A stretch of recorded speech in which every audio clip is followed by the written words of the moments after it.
Impromptu speaking, what is this about? The purpose is to provide an opportunity for those of you who haven't spoken yet or are new to the club to practice speaking off the cuff. The challenge here is to think on your feet to speak on a given subject, which I'll be using my phone for today. Since we are in the age of digitalization, we might as well make use of some technology. Wow.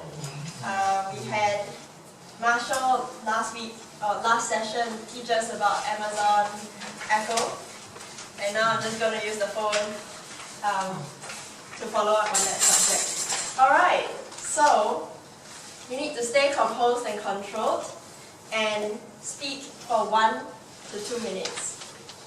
At 1 minute, the green card will be flashed. Flash. Okay. Alright, 1 minute, your green card will be flashed. Okay. And at 1 minute and 30 seconds, the yellow card will be flashed. And at 2 minutes, the red card will be flashed. And you have to stop the time there. When the red card is flashed, the speaker has 30 seconds to end your speech. So the key is to make sure that you complete your task up to more than 1 minute and less than 2.5 minutes. Okay, so could I have one excited volunteer for our first impromptu? Tingling. Yeah, tingling. Okay, go. Okay, we've got two now. We've got Corwin and we've got Marshall. Yeah, that's exactly the thing. It's a secret title. I propose to you. Okay. Sure. Alright, so please read this. What is your favorite thing at the beach? So his topic is, what is your favorite thing to do at the beach? And your time starts now.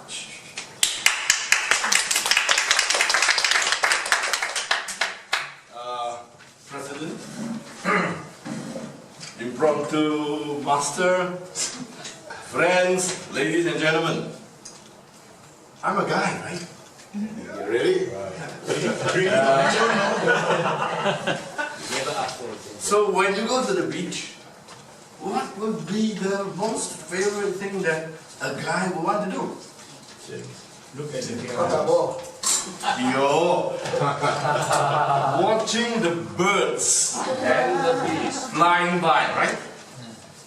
And in fact, I would have no reason to go to a beach if not for that.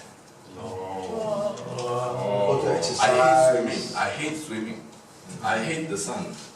I hate water that is salty. So what else can I do? Alright? But to sit back and then watch.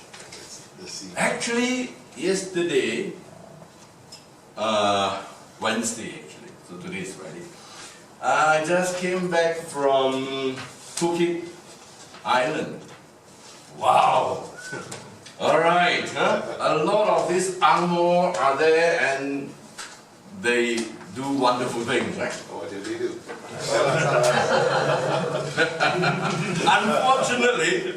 Unfortunately, somebody was with me also with this trip.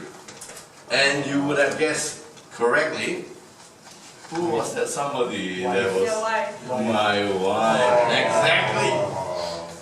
We actually celebrated our 37th anniversary.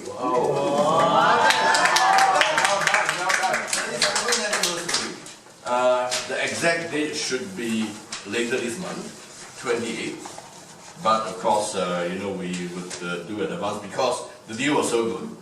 So, what would be the favorite thing that I would do at the beach? Other than watching the birds flying by, it is to be with my most beloved wife. Yeah, better to be with your wife than to be with someone else's wife. For the girl who says she's the boy who says she's a girl. Alright, wait, one important question for you. You were at Phuket, right? I was at Phuket, yes. How do you know whether the girls are girls? I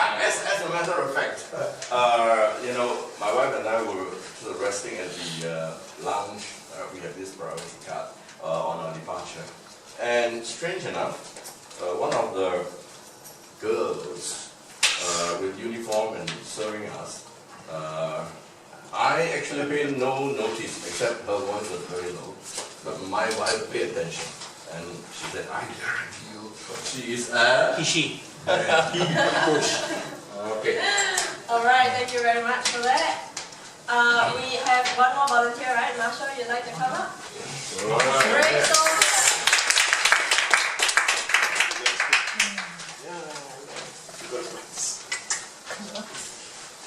thanks for volunteering yourself as tribute. Good luck to you. And this is your topic. Can you read it out loud? What would you do if you knew you could not fail? What would you do if you knew you could not fail? If I knew I could not fail, I would do everything. Because I would not fail. If I wanted to do something great and powerful, that's what I would do. If I wanted to be a little mischievous, I'm not going to tell you whether I'll do it or not, but it's certainly an option. And what would you do if you could not fail?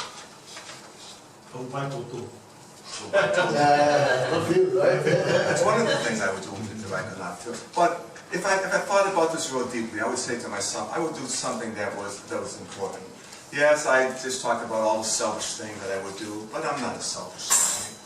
But I would identify some of the things that are very important to the world and to myself. As you know, this world today is very complex. There's wars and whatever that's happening. And if we can do something to change all of this, to make people come together, to make people believe in the world, then I would do something like that. I'm not a god. I'm not trying to be a god. I'm just trying to be me, and this is the true me.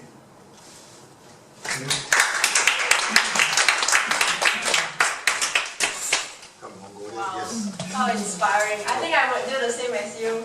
Just buy a lottery ticket. Or buy whatever. But then what if everybody couldn't fail? Then we just get $1 each. Absolutely. Alright, could we have another brave volunteer? Oh, Okay. wow, again.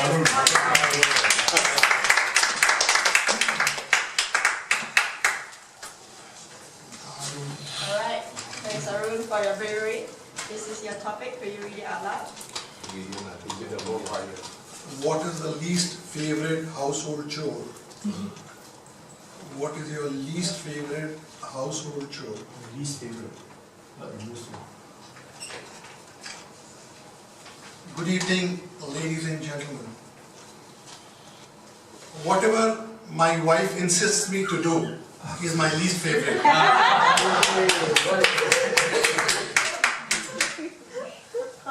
And invariably, when I'm back home, after about few minutes, she'll be ready that please can you do this, can you do the dishes, or can you do the laundry, or can you dry the clothes?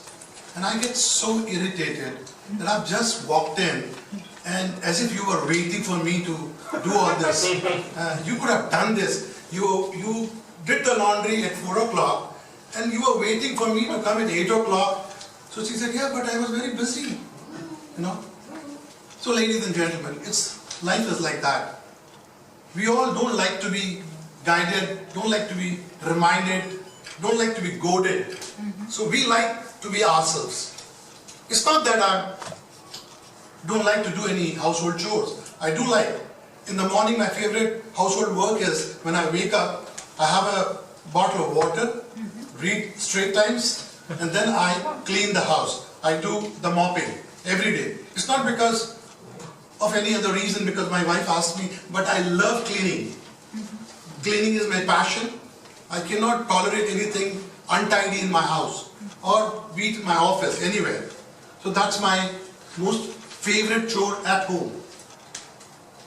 My wife does most of the work at home. She does probably 95% of the work at home. And I do only that 5%. And in that 5% also, I keep cribbing. So men are like that. Thank you.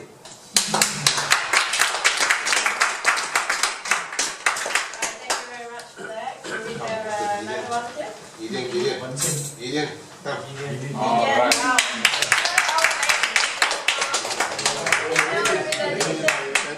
Alright, this is your topic. How to Will you get read down? this out loud? You cannot see. What's the Read it out loud. Are you a leader or a follower? That's a good question. That's a very good question.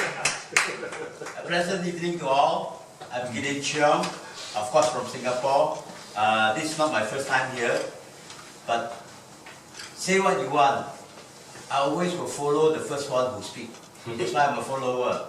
But because I'm in the leadership, have been in the leadership role for quite some time, so sometimes I have to lead. So we're talking to somebody in the audience here. He's sitting in the back. He get a name, Chong. So he's asking me, do you know so and so? I said, yes, I know him. Was in the school earlier than him. But he was in the leadership earlier than me. But somehow I took over from him because I'm now in the alumni. I'm the president there. I'm also actively involved in the school advisory committee. There are many roles that I have to be in the leadership because I'm the one who always step forward. Because why?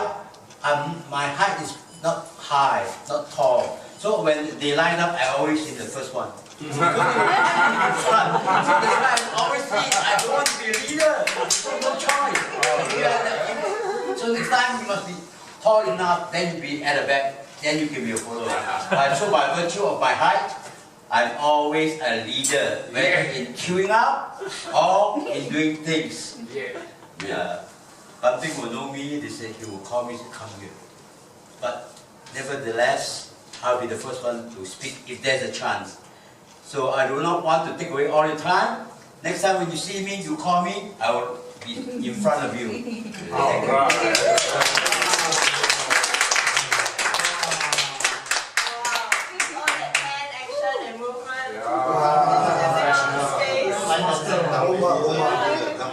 First lady. So now the Benjamin has retired already. First lady is speaking. I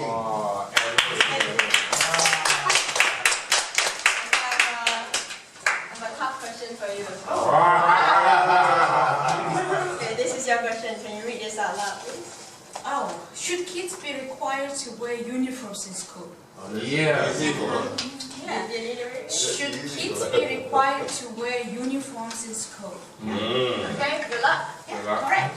So as a teacher, so I've been teaching English for over 21 years. Wow. So from Mongolia. But actually, I have no experience teaching in secondary school and primary schools. I used to be a university professor. Wow. So I think children should wear uniforms in school because wearing uniforms in school allows children to feel themselves confident, right? I mean, there's no nowadays, even in Mongolia, since 1990, Mongolia has become a democratic country. We used to be a socialist country, right? Bordered with Russia and China. So the gap between the poor and the rich has been huge, I would say. There's such a big gap between that, and so I'm pro children wearing uniforms in school. So it's first that no discrimination, no such negative attitude, negative I would say, how would you say? Discrimination, And then the second thing is also discipline thing, I mean, also it's cozy and easy, for children, for parents to, that their children study and feel happy and they feel that equal. So I'm for. Yes.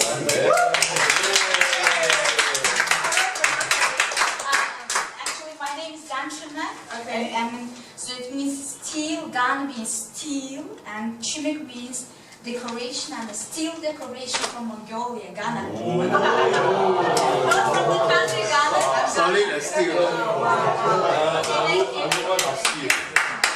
I thought it was a tough question, but it looks like she has 21 years of experience answering this kind of a question.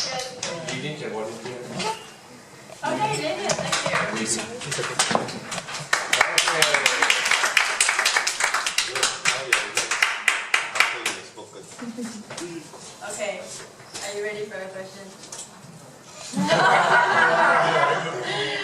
here's your question.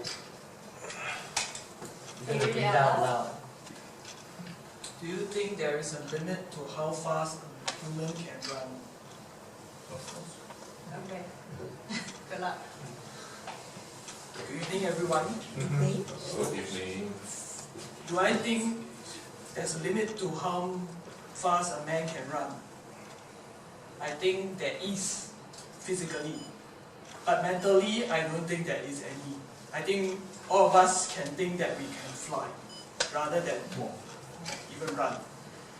So the limit is only what we impose in our mind. Of course, physically, it's not quite possible to run at unlimited speed yet. But then with AIs and robotics and all those, I think we can just have a port somewhere and then we just use the mind to determine how fast we can run. Maybe even faster than the cheetah.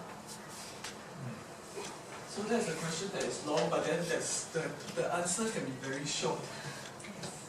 So, like I said, the limit is only in our mind, and physically, we are not there yet, but someday we'll be there. Thank you. Vivian, is this your first time speaking? No. Oh, Young. okay. Handsome man. Yes, well, is it well? Yes. Yes, go ahead.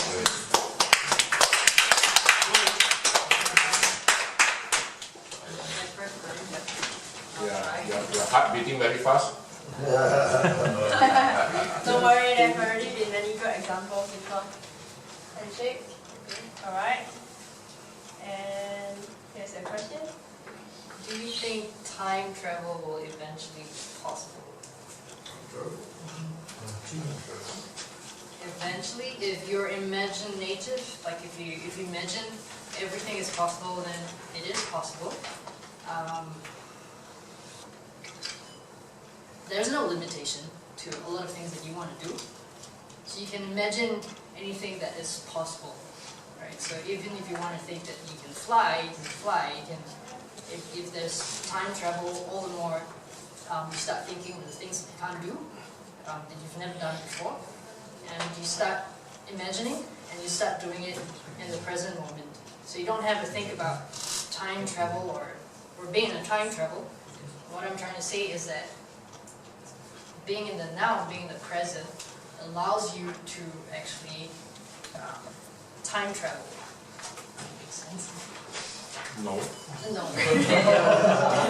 Stay. So if you're thinking about time travel, basically at the back of your head, you'll think that it's impossible, right? So, but if you're in the present moment, you think about things like doing things out of the box. You think of things that, like me, now, like I was called to do this, it's just quite impossible. So thinking about time travel is also just as impossible for me to like just be here first time, here, and then I'm pulled out to actually talk. It's quite impossible. But I am doing it. I'm just enjoying the moment of being in the present. So who knows, like maybe a year later or two, it could be possible. Yeah.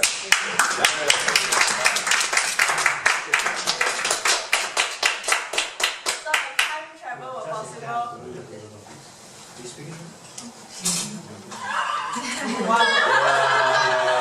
There's an alternative for coming late. we were just talking about time.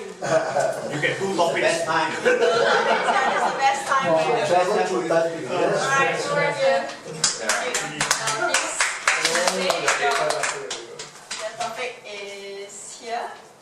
Can you please read this out loud?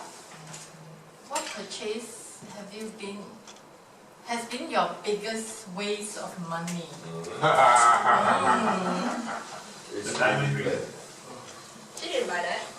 But it's a very good, interesting topic for me. Because recently I just shifted and I was trying to clear away my old clothes and everything. I think it's more than one big items. Or many small items that make it big. If I look back, there's a lot of cosmetics, maybe products that I have not used it. Expired already. Yeah, correct, precisely. And then there's a lot of clothes that I'm not wear.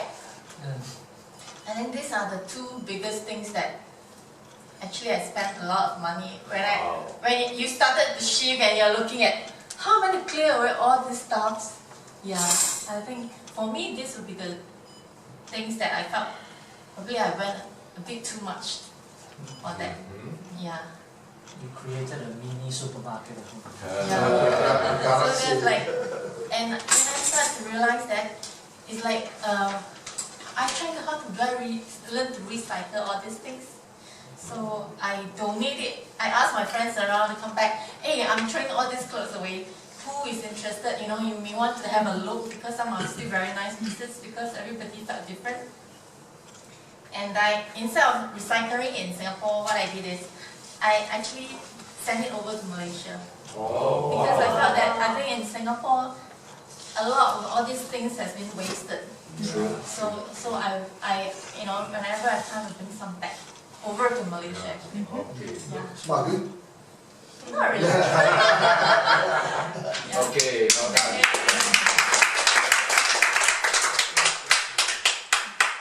Wow, we have quite a few female representatives already, so maybe I could just sample the man behind. Richard. Yeah, Richard.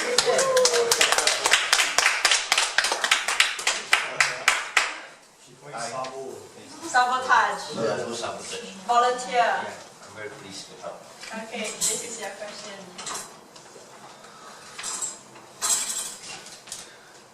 Are you usually early or late? Within Club Preston, fellow, I don't know who to address you, fellow friends, are you always early or late? Basically for me, punctuality is the most important because it's basically a respect of time to the people you're going to have for meetings. It's ridiculous that people have a meeting at 4 o'clock and then at 4 o'clock they call, hi Richard, I'll be late, and then they probably leave at 4. Reach the destination at 4:30. So punctuality is very important. Basically for me, I learned punctuality or being very punctual because I was in Germany for 6 years. Wow. And therefore, if you are 5 minutes late, there will be no meeting. Usually we'll have meetings 15 minutes earlier.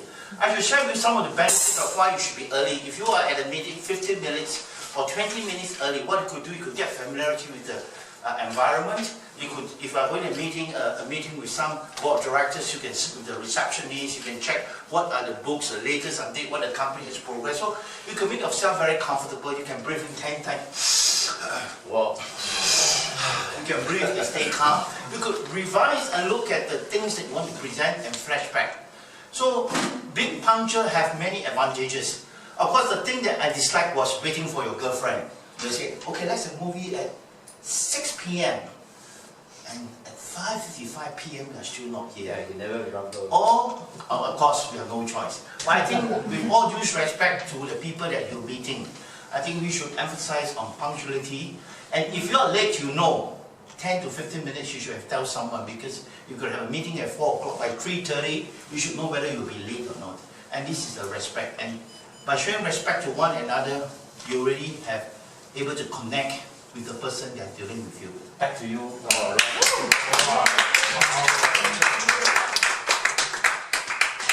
very convincing arguments, and it actually makes me feel kind of bad because I'm the girlfriend who doesn't.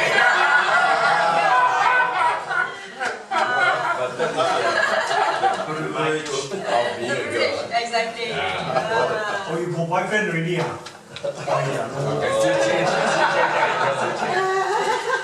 Try harder, try harder. Can we have another volunteer? Jump. Sure. Okay. This is your topic. One question would you ask a person serving a life sentence in prison? Wow. That is tough question. Okay. That's quite long. So one question would you ask a person serving a life sentence in prison? So let's just bring it down. First you have to put yourself in the position. So now, somehow or other, I'm visiting a prison and I'm giving an interview to this man serving a life sentence. Okay, hope you're all visualizing it now. So I sit down and I ask him, do you regret what you have done? So, for a person serving a life sentence, that's it. There's no tomorrow. Every day is the same. So he has a lot of time to think, run through his thoughts. So based on this, when I asked him, do you regret what you have done? Maybe at the point of time when he committed this offense, he didn't think about this future, this eventuality. So when I bring it up to him, after all the days, months, years he has spent already served, he will give me his story, how he ended up here, whether he wished he could have done things a little bit differently, get his full story, his background. And yes, so that is what I would ask a man serving a life sentence in prison. Okay, do you regret?